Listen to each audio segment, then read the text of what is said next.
Do you think a Biden administration needs to really pick its battles with China? I mean, we're in competition with them to stay, obviously. And a lot of people in Washington who are centrists think that it's got to stay a competition as opposed to something worse than a competition.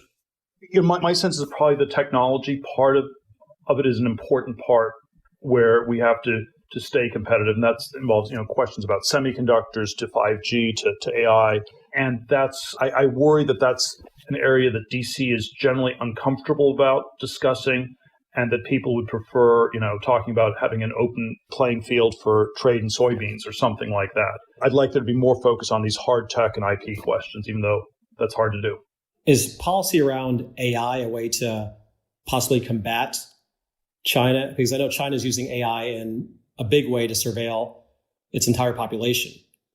What should the U.S. think about in terms of policy there? I mean, should we be using AI in the same way, or is that going to encroach on privacy and civil liberties, et cetera?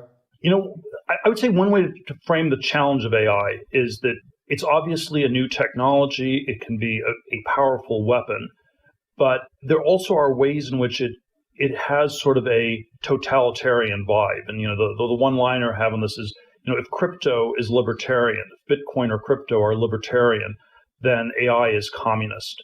And it's sort of like, it's literally communist in the sense that, if you sort of think of the classic libertarian arguments against communism, is you can't find the price, you can't set the prices on things, but if you have a supercomputer that gets information from everything, maybe it can actually set the prices. It can solve all these sort of classic libertarian problems in theory. And you have a government that sort of, it's like the God of St. Augustine. It's completely outside you. It's completely inside you.